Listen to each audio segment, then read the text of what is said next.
सभी को शुभ मध्याह्न। बच्चों, आज तक हमने हमारे दोहे और कविताएं देखी हैं जो हमारे सिलेबस में थी। वहाँ तीनों कविताएं, ये चारों कविताएं और तीनों दोहे हमने समाप्त किए हैं। आज हम देखेंगे हमारा पहला पाठ, बड़े घर की बेटी। बड़े घर की बेटी यहाँ प्रेमचंद जी ने लिखी कहानी है। कहानी बहुत ही सुंदर है। उपन्यास सम्राट और कहानीकार मुंशी प्रेमचंद जी का जन्म काशी के निकट लमही नामक गांव में सन 1880 में हुआ। आपके पिता का नाम अजाब राय तथा माता का नाम आनंदी देवी था। आपका जीवन बहुत ही संघर्षपूर्ण रहा। आपने अनेक उपन्यास लिखे जिनमें गोदान, गबन, कर्म भूमि, सेवा सदन, रंगभूमि तथा निर्मला आदि बहुत प्रसिद्ध हैं। आपने 300 से अधिक कहानियां भी लिखी जो मानस सरोवर के 8 भागों में संकलित हैं। आपकी रचनाओं में मानव जीवन एवं भारत के गांवों की दशा का मार्मिक चित्रण हुआ है। 8 अक्टूबर सन 1936 में आपका स्वर्गवास हुआ। प्रस्तुत कहानी बड़े घर की बेटी प्रेमचंद की श्रेष्ठ कहानियों में से एक है। सामाजिक जीवन के सूक्ष्म चित्रकार मुंशी प्रेमचंद ने इस कहानी के मध्यम वर्ग के गृहस्थ जीवन की एक ऐसी घटना को चित्रित किया है जो हमारे घरों में आए दिन घटती रहती है। आनंदी बड़े घर की बेटी है। संपन्न घर की सुविधाओं का अभ्यस्त होने पर भी उसने अपने आप को श्रीखंड के रूढ़िवादी तथा अभावों से पूर्ण घर के अनुकूल बना लिया।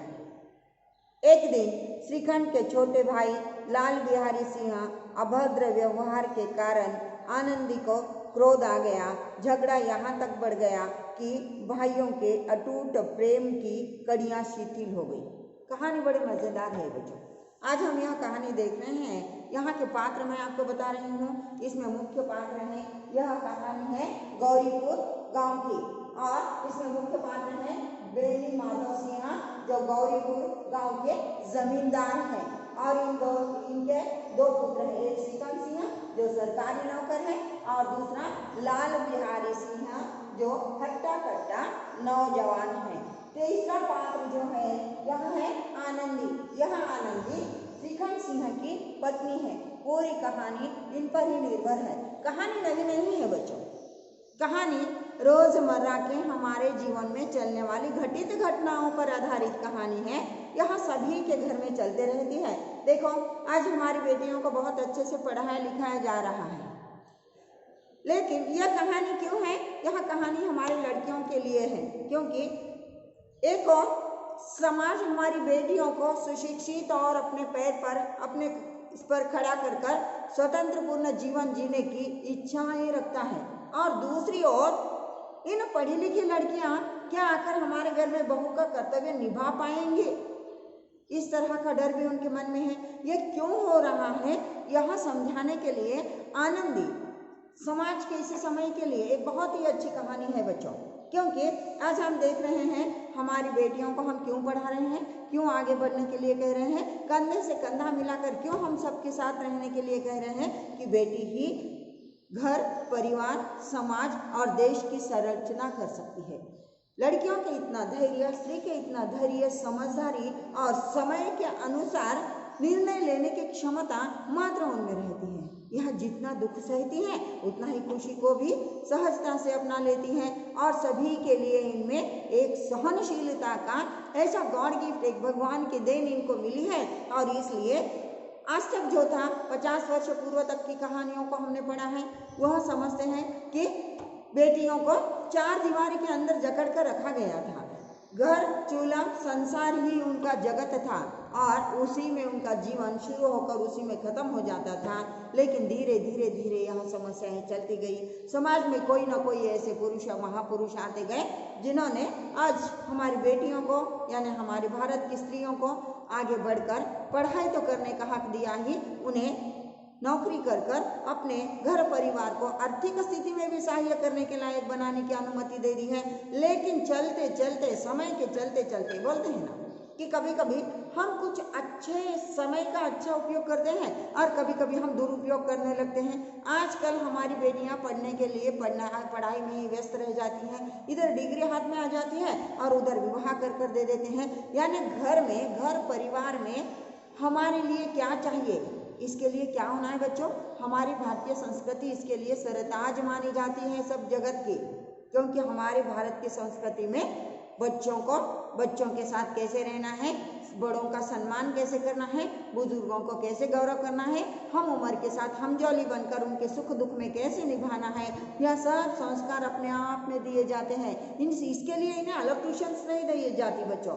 अपने घर में ही एकत्रित कुटुंब पद्धति में देखो, जहाँ दादा दादी चाचा चाची बुआ सब लोग मिलकर रहते हैं, वहाँ के इन लोगों की पढ़ाई में जीवन में कुछ मज़ा ही बहुत अलग होता है बच्चों, क्योंकि हम देखते रहते हैं बच्चे खेल खेल में ही सब कुछ सीख जाते हैं। अब आनंदी के मार्ग से यहाँ क्या बताने की कोशिश की है, तो आजकल की बेटियाँ जो विवाह कर जा तो रही हैं, लेकिन अपने आप को आने वाले उस नव जीवन में जो विवाह के बाद बेटी का दूसरा जन्म होता है बच्चों, अचानक हमारे घर परिवार, हमारे माता पिता भाई बहनों का स्नेह प्यार सबको छोड़कर किसी अजनबी के यहाँ जाकर उसकी संस्कारों को अपनाना, उसकी ही चाल ढाल में उनके ही संस्कारों में हम ढल जाना और उसके बाद उस घर को अपना बनाना, यह कोई सामान्य बात नहीं है। वह सहजता से स्त्री कर नहीं सकती।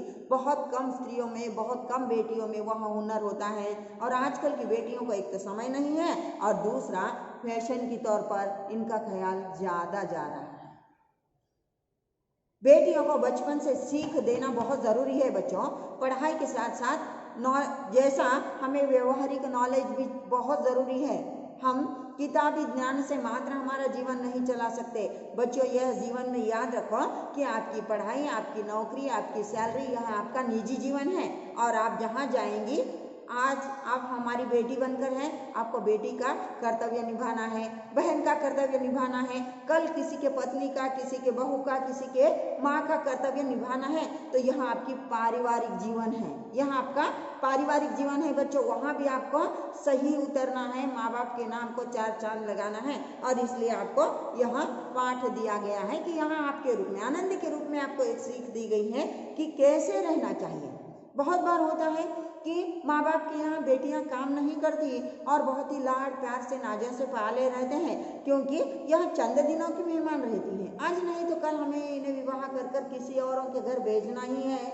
और जैसे देखो हमारी दादी लोग आ गई हैं, बुआ लोग चली गई हैं, हमारी माँ लोग आई हैं, हमारी दीदी लोग चली गई हैं। एक बार हम सबका ही यहाँ है, जीवन में यह बारी सबकी ही है। जाना ज़रूरी है, किसी औरों का घर बसाना है, उस घर को अपना बनाना है, सुंदर स्वर्ग जैसा बनाना है। और इसके लिए सब में क्या चाहिए बच्चों? लड़की में हमेशा सहनशीलता चाहिए।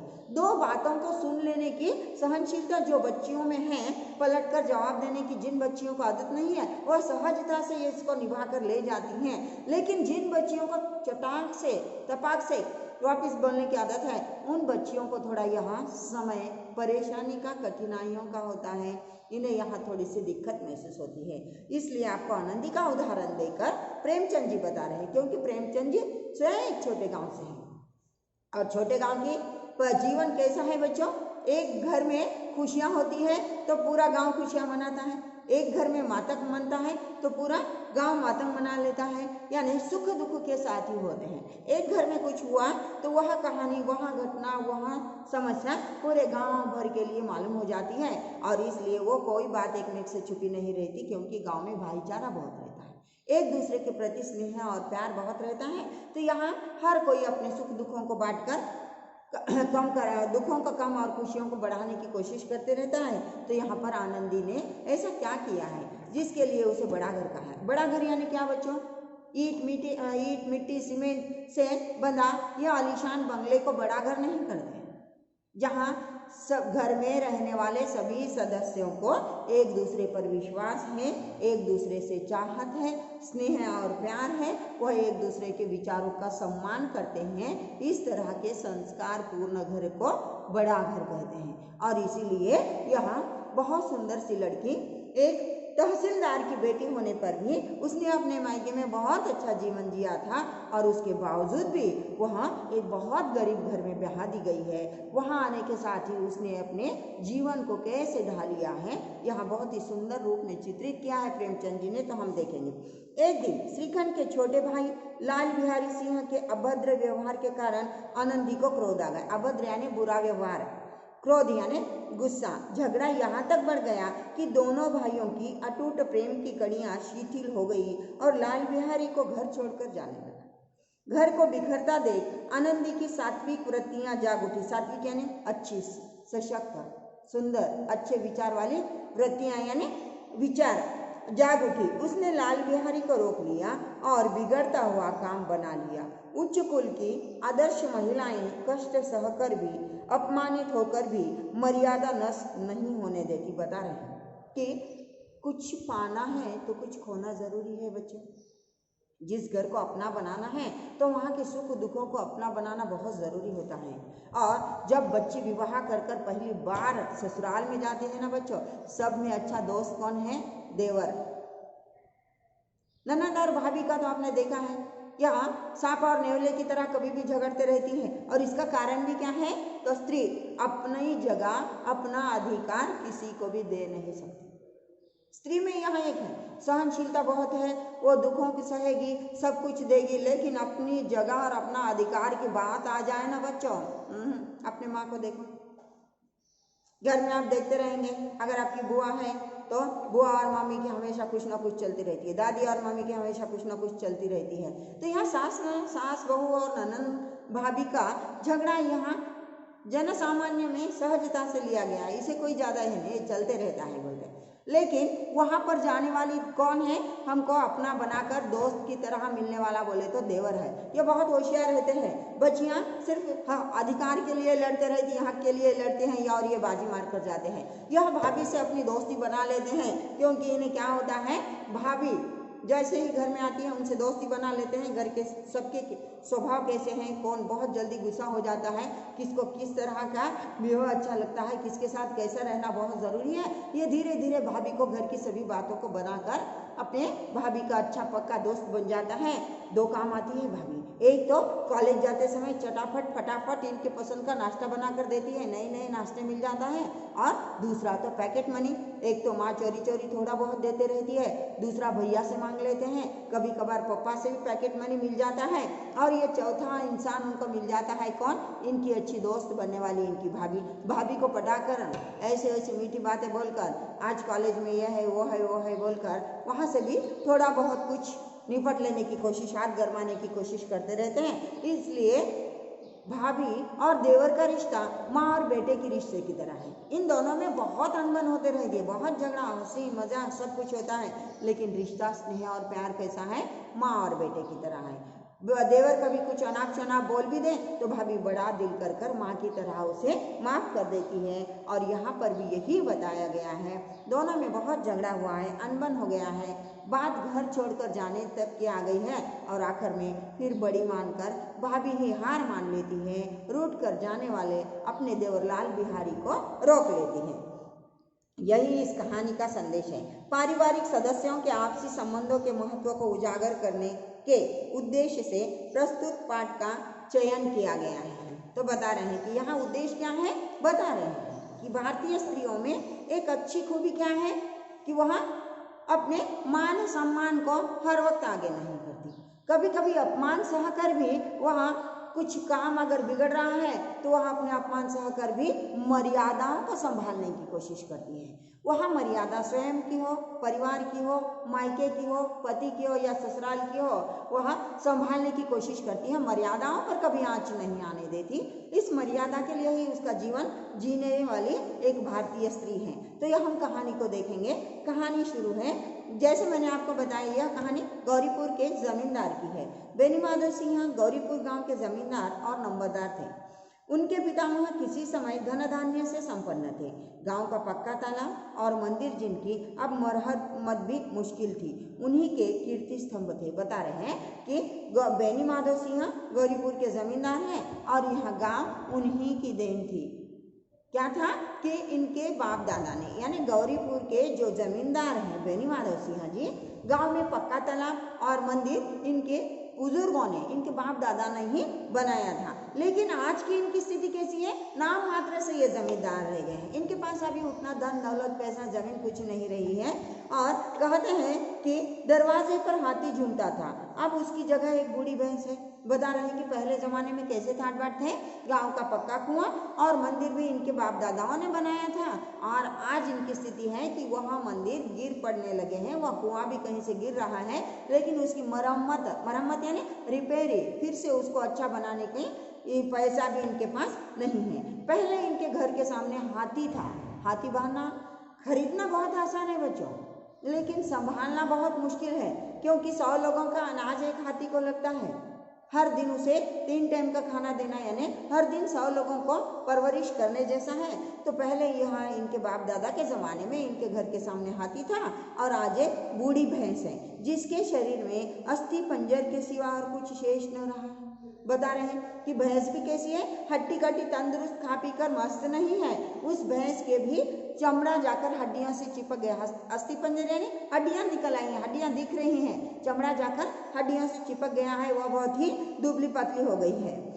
उसके सिर पर क्यों कुछ शेष न रहा था, पर दूध शायद बहुत देती थी, क्योंकि एक न एक आदमी हांडी लिए उसके सिर पर रहा था। यहाँ उपहास किया है। एक तरफ तो लेखक बता रहे हैं कि बेनी माधव जी के घर के सामने बंधी भैंस कैसी है, अस्थि पंजर दिख रहे हैं, हड्डियां चमड़े से चिपक गई है, और एक तरफ बता रहे हैं कि शायद दूध बहुत देती थी, क्योंकि यहाँ हमेशा कोई न कोई एक बर्तन, हंडिया यानी बर्तन लेकर उसे दूध निचोड़ने के लिए खड़ा ही रहता था। उपहास मत बता रहे हैं। बेनी माधव सिंह अपनी आधी से अधिक संपत्ति वकीलों को भेंट कर चुके थे। क्या किया था? इनकी संपत्ति कम क्यों हुई थी? आपको पता है, खेती या जायदाद का झगड़ा तो हर परिवार में चलते रहता है। एक बाप पिता कमाते हैं और 4 भाई उसके लिए झगड़ा करते रहते हैं। अब इनके पास में भी ऐसा था। बेनी माधव अपनी आधे से अधिक संपत्ति वकीलों को दे चुके थे। ये वकील तो कैसे हैं? आप में से अगर किसके पिता वकील हैं तो मैं उनको नहीं बोलना चाहती, लेकिन वकीली पेशा कैसा है? यहाँ जल्दी से ही किसी को रिजल्ट बता देंगे, निकाल या केस जीत कर दे देंगे, तो इनका व्यवसाय कैसे चलेगा? झूठ कैसे बोला जाता है, सच को झूठ और झूठ को सच बनाना ही तो इनका काम होता है। काले को सफ़ेद और सफ़ेद को काला बनाना ही वकीलों का काम है। इसलिए इन्हें देखो काला कोट दिया जाता है, लेकिन टाई छोटी सी सफ़ेद रहती, इतना मात्र सच रहता है, बाकी सब काला में काला, सब दाल काली होती है। यहाँ दाल में काला नहीं होता, सब दाल ही काली होती है। तो अधिक से अधिक संपत्ति, यहाँ दोनों वकील, दोनों तरफ दोनों पार्टी के वकील मिल जाते हैं और बोलते हैं तू तेरे मुवक्किल से खींचते रहो, मैं मेरे मुवक्किल से खींचता रहूँगा। सालों तक यहाँ ऐसे ही चलते रहता है। कोई भी केस का रिजल्ट बहुत जल्दी आता ही नहीं। तो इनकी आधी संपत्ति वकीलों ने खा ली थी। उनकी वर्तमान आय 1000 रुपये वार्षिक से अधिक न थी, बता रहे हैं। आय यानी इनकम, वार्षिक यानी ईयरली। इनका ईयरली इनकम कितना था? 1000 रुपीज ओनली, उतना ही था। ठाकुर साहब के 2 बेटे थे। बड़े का नाम श्रीकंठ सिंह था। उसने बहुत दिनों के परिश्रम और उद्योग के बाद BA की डिग्री प्राप्त की थी। बता रहे हैं कि 2 बेटे हैं। पहला बेटा श्रीकंठ सिंह, जो अपनी बहुत मेहनत कर बहुत दिनों के बाद 2 अक्षर वाली डिग्री ली थी। कौन सा? BA यानी बैचलर ऑफ आर्ट्स की डिग्री उन्होंने ली थी। अब एक दफ्तर में नौकर थे और वहाँ ग्रेजुएशन पास कर ग्रेजुएशन की डिग्री को लेकर एक सरकारी दफ्तर में काम कर रहे थे। सरकारी दफ्तर यानी सरकारी ऑफिस में, गवर्नमेंट ऑफिस में काम कर रहे थे। छोटा लड़का लाल बिहारी सिंह दोहरे बदन का सजीला जवान था। सजीला जवान यानी नौजवान बच्चे कैसे होना चाहिए? मस्त तंदुरुस्त होना चाहिए, खा पीकर व्यायाम कर मदमस्त होने वाले बच्चों को, नौ यौवनों से धष्ट पुष्ट शरीर होना चाहिए। वहाँ पहलवानी करके गांव में घूम रहा था, इसलिए उसे सजीला जवान कहा। हमारे भी बच्चे सजीले जवान हैं। देखो एक के चेहरे पर हंसी नहीं रहती हमेशा। 12 अगर बचे हैं, बजने वाले हैं, तो हम हमारे बच्चों को देख रहे मालूम हो जाता है 12 बजे हैं, क्योंकि हंसी नाम ही नहीं है। सब लोग टेंशन में है। क्या? तो पढ़ाई। बच्चों पहले ज़माने में भी पढ़ाई थी, आज भी आप पढ़ रहे हो, लेकिन आज आप टेंशन की पढ़ाई पढ़ रहे थे, हमने मौज मस्ती की पढ़ाई पढ़े। हम सब तरफ से हट्टे कट्टे थे। हमने जितना पढ़े उससे ज़्यादा खेला, उससे ज़्यादा खाया और उससे ज़्यादा मौज मस्ती की। अब कम खाते हैं, कम खेलते हैं, कम हंसते हैं, ज़्यादा रोते हैं और ज़्यादा पढ़ते हैं, इसलिए पल्ले में आपके कुछ नहीं रहता। कहाँ गए थे? कहीं नहीं। क्या लाए? कुछ नहीं, खाली आते रहते हैं। हमने तो जिंदगी को बहुत अच्छे से, आपके मम्मी पापा को पूछो, उतना पढ़ाई की ओर जोर नहीं था, ये बात नहीं है बच्चों। आज तरह की तुम्हारी तरह हमारे लिए कंप्यूटर नहीं था, हमारे लिए मोबाइल वर्क नहीं था, जो भी कुछ लिखना है हाथ से ही लिखते थे। आपकी तरह जेरॉक्स नोट्स हमें मिलते नहीं थे, फिर भी हमने मौज मस्ती में ही जीवन जिया है। पहले हमने भरपूर समय खेल को दिया, उसमें दूसरा भरपूर समय खाने को दिया, तीसरा रहा हुआ सोने को दिया, और बचा हुआ थोड़ा बहुत जो आप खाने के लिए देते हैं वहाँ समय हमने पढ़ाई को दिया। क्योंकि हम थोड़ा पढ़ते थे लेकिन ज़्यादा याद रखते थे, और आप लोग क्या है, ज़्यादा पढ़ते हो और थोड़ा याद रहते हैं। क्योंकि अतिरेक कोई भी अच्छा नहीं होता बच्चों। बहुत पढ़ते हैं, बहुत पढ़ते हैं। देखो कोई बच्चा 4 घंटे पढ़ता है, ನಾ ಇವತ್ತು 4 ಗಂಟೆ ಸ್ಟಡಿ ಮಾಡೀನಿ, ಹೇಳಪ್ಪಿ ಏನೇನು ಓದಿ? ಅದು ನೋಡ್ಬೇಕ್ರಿ ಮೇಡಮ್। जब 4 घंटे पढ़कर आपको ठीक से याद नहीं रहता तो बच्चों याद, इतना पढ़ाई की जरूरत क्या है? मन लगा के पढ़ो, हंसो, खेलो, खाओ, आंख भर सो जाओ, आनंद से उठो, फ्रेश हो। मात्र दिन में 2 घंटा पढ़ाई करो। आपका हाथ कोई पकड़ नहीं सकता, इतना टैलेंट आप में रहता है, लेकिन आंखों में नींद समाई रहती है, पेट में चूहे दौड़ते रहते हैं, और उस समय किताब लेकर पढ़ते बैठे हैं तो वह पढ़ाई नहीं है। तो यहाँ पर क्या बताया है? पहला तो बहुत कमजोर था, जिसने मात्र पढ़ाई पर आपके जैसा ख्याल दिया, और वहाँ आखिर में क्या हुआ? 2 अक्षर की डिग्री उसे मिली। लेकिन दूसरा कैसा था? दोहरे बदन का, यानी बहुत ही हट्टा कट्टा मदमस्त था। भरा हुआ मुखड़ा, चौड़ी छाती, भैंस का 2 सेर ताजा दूध वहाँ उठकर सवेरे पीता था। तो बता रहे कि ये कैसा था? वहाँ सुबह सुबह उठता था और व्यायाम होने के बाद 2 सेर यानी 2 सेर यानी कितना बच्चों? आज का 1 लीटर, 1000 ml यानी 1 लीटर। यहाँ 800 ml का 1 सेर होता था, यानी 800 1600 ml यानी 2 लीटर को थोड़ा सा कम, इतना दूध वहाँ पीता था। श्रीकांत सिंह की दशा बिल्कुल विपरीत थी। इन नेत्रप्रिय गुणों को उन्होंने बीए मतलब बता रहे। लाल बिहारी सिंह कैसा था? हट्टा कट्टा, जवान, मदमस्त, चौड़ी छाती, भरा पूरा चेहरा, हमेशा खुश रहने वाला दिखता था। यह आत्मविश्वास जिनको होता है ना बच्चों कि मैं तंदुरुस्त हूँ, सर सलामत तो पगड़ी हजार बच्चों, हम अच्छे रहें, हम आरोग्य से रहें, दष्ट पुष्ट रहें, तो हम जो कमा रहे हैं उसका फायदा हम ले सकते हैं। नहीं तो हम हमेशा पढ़ कर बीमार हो रहे हैं और सैलरी बहुत आती है, लेकिन आधी सैलरी दवाओं के लिए खर्च कर रहे हैं। इसे कमाई नहीं बोलते बच्चों, इसे पढ़ाई नहीं बोलते बच्चों। यह क्या है? समय व्यतीत करने के लिए है। और आजकल का जनरेशन की पढ़ाई वैसे ही है, बच्चे बहुत पढ़ते हैं और एग्जाम कल यानी आज एडमिट हो जाते हैं। क्यों? तो रात्रि मक्कोंदेल रही मैडम री और बड़े ओदान। बच्चियों का तो पूछो ही नहीं। हमारी बच्चियाँ एग्जाम लिखते रहती हैं और हमारे प्यून उनको ग्लूकोज पानी में मिला कर पिलाने में व्यस्त रहते हैं। कब कौन चक्कर आकर गिर जाती है, कब कौन है, यानी डेलिकेट जमाना आ गया है। जैसा यूज एंड थ्रो प्लास्टिक है ना, वैसे हमारे बच्चे डेलिकेट हैं, धक्का लगा के 3 अगर टूट जाते हैं। इन्हीं तो बता रहे हैं कि यह बीए की 2 अक्षर की डिग्री मिलाने के लिए अपने शरीर के तरफ ख्याल नहीं देते हुए, आरोग्य की तरफ ख्याल नहीं देते हुए अपना पूरा समय श्रीकांत सिंह जी ने पढ़ाई में लगा दिया था, इसलिए वह अपने शरीर को हट्टा कट्टा नहीं बना सके। इन 2 अक्षरों ने उनके शरीर को निर्बल और चेहरे को कांतिहीन बना दिया था। चेहरे को कांतिहीन यानी कभी भी चेहरा कमजोर, आंखें झुकी हुई एक तरह सी थी जैसी आप लोगों की रहती है। आप में से कोई है एक बच्चा हंसता खेलता टन दिखने वाला? कोई भी नहीं है, क्योंकि हमारे बच्चों के कभी भी पढ़ाई में मन लगे रहते हैं या फिर कुछ ना कुछ सोचने में लगे रहते हैं। जिम्मेदारी कुछ नहीं है बच्चों, खाओ, खेलो, पढ़ो और मस्त रहो। यह उम्र में आप कैसे रहना है? आप अगर कहीं से जाने को निकले तो 4 लोग रुक कर देखना, ओ कितना अच्छा है ना, हट्टा कट्टा जवान बच्चा, किसका है यार, बहुत ही अच्छे से परवरिश की, ओ किसकी बच्ची है।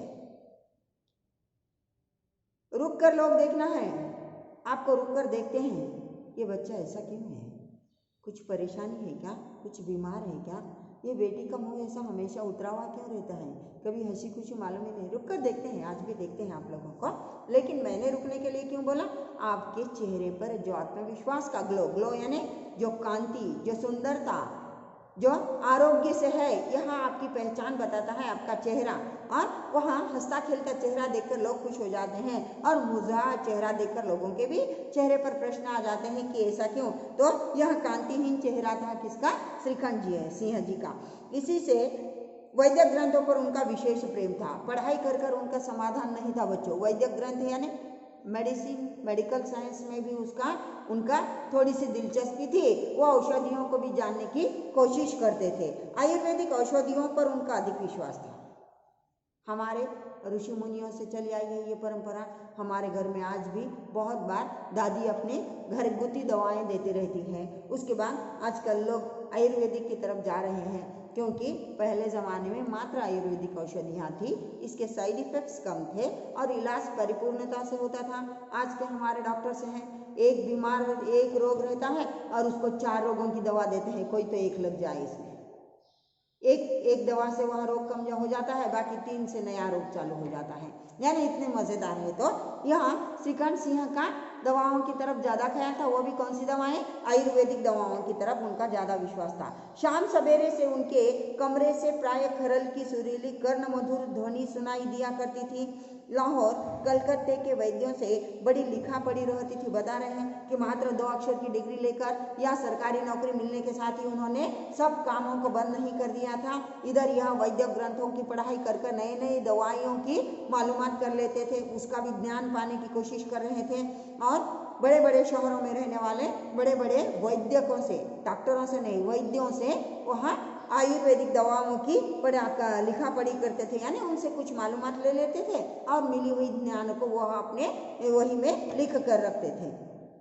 खरल की आवाज़ यानी इन्हें संगीत का भी शौक था। देखो बच्चों, हमारे जीवन में संगीत एक बहुत अच्छा साथी है। जब हम मन से उदास हो जाते हैं, खिन्न हो जाते हैं, हमारे पास हमारा उदासी छुड़ाने का कोई कारण नहीं रहता, हम हमारी मन की बात किसी को नहीं बता सकते, ऐसी स्थिति में मनुष्य जब अकेलापन महसूस करता है, तब उसको साथ कौन देता है? संगीत हमारा बहुत ही अच्छा साथी है। लेकिन यह श्रीखंड सिंह में क्या था? पढ़ाई का भी उतना शौक, नए नए चीज़ों को, नए विषयों को अवगत करने का भी उतना ही शौक था, साथ में संगीत का भी शौक था। इसलिए प्राय यानी हर दिन सुबह उनकी कमरे से खरल यानी एक मौथार गंध, उसे बुलबुल तरंग भी बोलते हैं बच्चों, एक लकड़ी की पेटी की तरह रहती है, उसमें तांतें बांध दी गई होती हैं। तांत को हमारे को सुर कैसा होना है उस तरह ढीला और टाइप किया जाता है और उसको एक छोटी सी सीपी या फिर टूटी हुई ब्लेड से बजाने का है। पुराने आपके किसी के घर में होगा, उसे एक तो खरल बोला जाता था या तो फिर बुलबुल तरंग। आज के तो नए नए आए हैं उपकरण, वह आपने देखा है कि नहीं मुझे नहीं मालूम, लेकिन ये एक संगीत का उपकरण है। सुरीली कर्ण मधुर, सुरीली यानी कर्ण मधुर यानी कान को सुनकर सुकून मिले, समाधान मिले, शांति मिले। आज आपके हैं डीजे वाले बाबू कि यह डीजे की आवाज़ सुनकर हार्ट पेशेंट का हार्ट बंद हो जाता है, वह हमेशा के लिए अलविदा बोलकर चला जाता है। इतनी सुंदर मधुर आवाज़ें हैं आज के संगीत की। लेकिन यह कर्ण मधुर यानी कान को बहुत ही शांति देती थी, मन की उदासी को दूर करने वाला संगीत था, इसलिए इसे कर्ण मधुर ध्वनि सुनाई दिया करती थी। श्रीखंड इस अंग्रेजी डिग्री के अधिपति होने पर भी अंग्रेजी सामाजिक प्रथाओं के विशेष प्रेमी न थे। बता रहे हैं आज भी बच्चों, देखो हमारा क्या है, आज का आपका समय, युग की मांग है अंग्रेजी। हमारे बच्चे पूरे अंग्रेजी में बन जाते हैं, बहुत बहुत बहुत हंसी आती है बच्चों। इसमें से कौन कौन इंग्लिश मीडियम से पढ़े हैं, उन बच्चों को तो बहुत ही मजा है। और थोड़े दिन के बाद देखो राम और सीता कौन, तो वह फिर गूगल में ढूंढेंगे राम और सीता का रिलेशन क्या है बोलकर। तो यहाँ तक की स्थिति आ गई है, यानी इंग्लिश मीडियम में पढ़ने वाले हमारे भारतीय संस्कृति के बच्चों को अमावस्या और पूर्णिमा, इन दोनों तिथियों में कितना फर्क होता है, कितने दिन के बाद ये तिथियाँ आती है, ये मालूम नहीं है। कौन से महीनों में कौन सा त्यौहार आता है, ये मालूम नहीं है। कम से कम हमारी बेटियों को तो भी यह मालूम होना बहुत ज़रूरी है बच्चों, क्योंकि दुनिया क्या ही नहीं, परिवार का, देश का और समाज का 80% जवाबदारी स्त्रियों पर होती है बच्चों। जिस घर की स्त्री बहुत सुसंस्कृत अच्छी है, समझदार है, वहाँ घर के बच्चे अच्छे होते हैं। और एक घर का बच्चा अच्छा यानी एक गांव का नागरिक अच्छा, एक गांव का नागरिक अच्छा यानी एक देश का युवक अच्छा, और एक देश का युवक अच्छा यानी देश की संस्कृति अच्छी। हर घर में एक मिल गया तो हमारे देश में लोग कितने हैं और समाज कितना अच्छा बनेगा। तो इसलिए हर घर की स्त्री को संस्कारवान होना बहुत ज़रूरी है। और हम सीखो कुछ भी बच्चों, इंग्लिश मीडियम में पढ़ने वाले बच्चों को यह तो नहीं सिखाया जाता कि अपनी संस्कृति को भूल जाओ, अपने संस्कारों से दूर रहो। लेकिन देखो विदेशी लोग हमारे संस्कृति को अपनाने के लिए विदेश से भारत में आते हैं, यहाँ रह रहे हैं, पूजा अर्चना होम हवन भजन पूजन सीख रहे हैं, और हमारे बच्चों को किसमें भी दिलचस्पी नहीं है। यहाँ वहाँ की संस्कृति को अपना रहे हैं और वह लोग हमारी संस्कृति को अपना रहे हैं।